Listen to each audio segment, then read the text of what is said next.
Happy Easter, everybody. We hope that you had a meaningful Easter celebration and that you continue to study and to come to the depth of the resurrection and what it means for you and what it means for the church.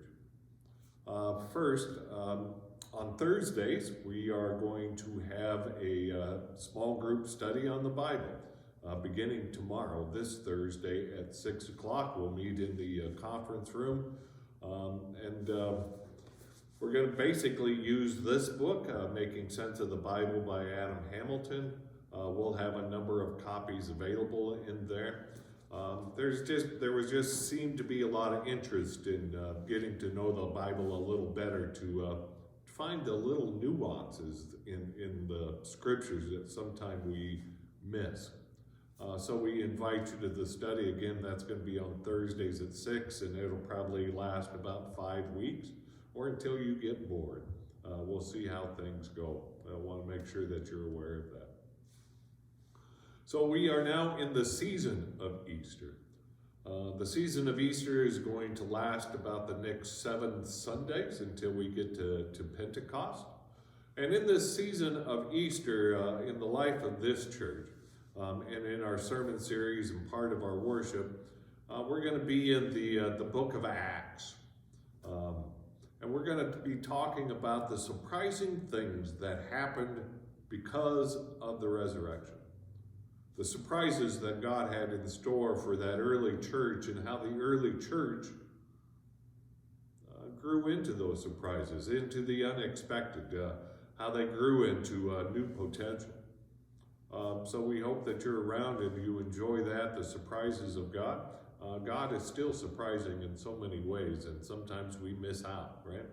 We don't always have the expectations out of God that we should. So this first week in Acts, we're in the 5th chapter. We have Peter and the apostles are preaching, proclaiming the good news in the temple, and they're arrested. And they're thrown in jail.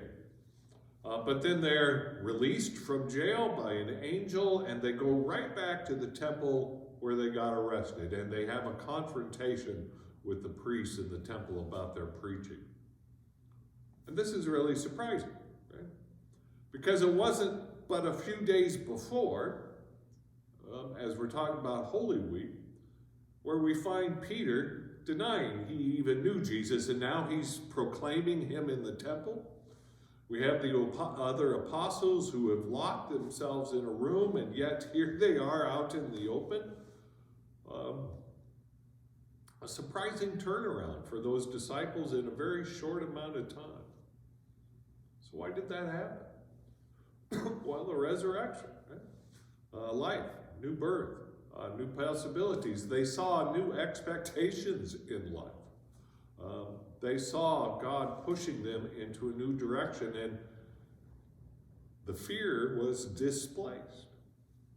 They now have this boldness instead of being terrified.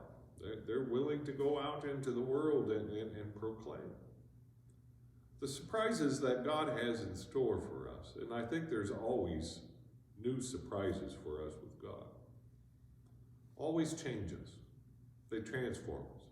They take us to new places, new people. They change our attitudes. Sometimes they even change our beliefs in our faith. Maybe is that why we're not looking for surprises out of God? Because we don't want to change? We don't want a newness in our life? We just like the routine?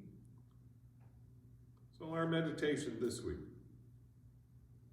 How open are you to the surprises that God has in store for you?